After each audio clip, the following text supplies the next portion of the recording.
Hey, what's going on, everybody? This is Tyrone back with Tech Life.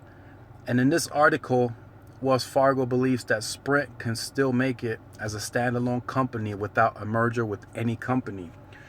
So, Jennifer Fritchie of Wells Fargo Securities said in this article, and this is just something I wanted to read to you guys.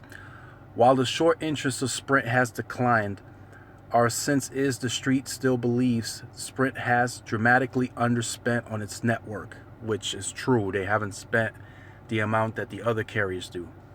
And therefore, will have to dramatically ramp up capex if a T-Mobile merger does not happen.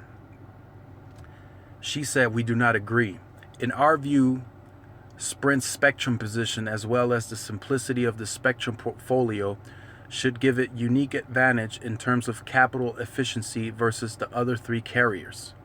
Because of its spectrum advantage and technology advancements, we believe even in the absence of a merger with another player, Sprint has more than enough in terms of spectrum and network capabilities to stand on its own 2 feet."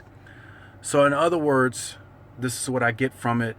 They're saying that Sprint hasn't really spent enough to really showcase what the network can do. And since they have the amount of spectrum that they have, they don't need to spend as much as the other three on towers and small cells and all that stuff because Sprint has that amount of spectrum.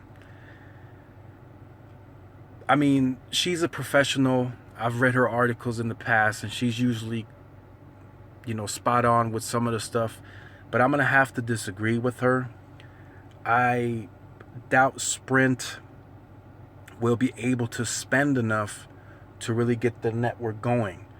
Now, once again, Sprint is just trying to currently compete in dense populated areas, in other words, in the top 120 markets, which with the current capex, they can accomplish that. But becoming a true nationwide carrier, that's a whole nother story. So for that, they will have to increase capex even more on top of that to have at least a decent network nationwide. Right now they have more 3G nationwide than anything, which it's still okay. When you're traveling on an interstate, you're not going to have the same population as you do in the city. So 3G still tends to do Pandora well. You should still be able to make calls, text, and all that stuff. But to be able to be a national competitor against a Verizon or even a T-Mobile now, Sprint really has to step it up with additional funding to really get the network going in terms of pops of LTE and also square miles of LTE. So I think she's just going based off them competing in cities and taking subscribers from other competitors, which they are doing. They have been growing. They had some awesome deals, and they still do. But for future, they need to invest in the network to get a larger network and to compete better as a true nationwide carrier. I think for right now, they will not do that unless they merge with a bigger company like Comcast that can fund that project.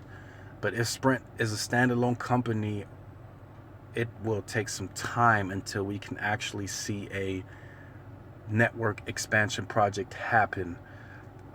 Currently, T-Mobile's capex was going mostly towards network expansion. They had already invested enough to get most markets done 100% with Band 4. They already had a tight tower grid because of Metro PCS acquisition. So most of their capex was strictly going towards either adding additional spectrum to markets, which is far less than adding new towers and adding small cells.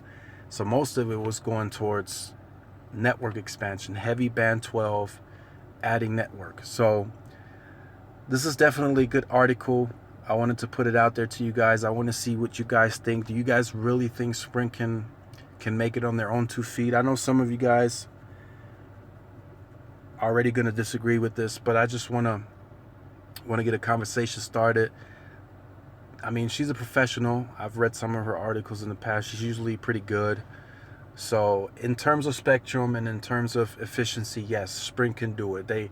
They already have a few #1 spots on root metrics. They're getting better in Atlanta. They're doing really good in New York. They're starting to get band 41 up in El Paso, so they're going to start doing better here soon. But overall, as far as a true nationwide network, Sprint is far behind a Verizon, AT&T, and a T-Mobile. So they definitely have to increase CapEx quite a bit to compete on that level. So definitely like this video. It keeps me motivated, keeps me going. Like, share, subscribe. I look forward to all the comments. And this is Tyrone with Tech Life, and I will see you guys in the next video. Peace.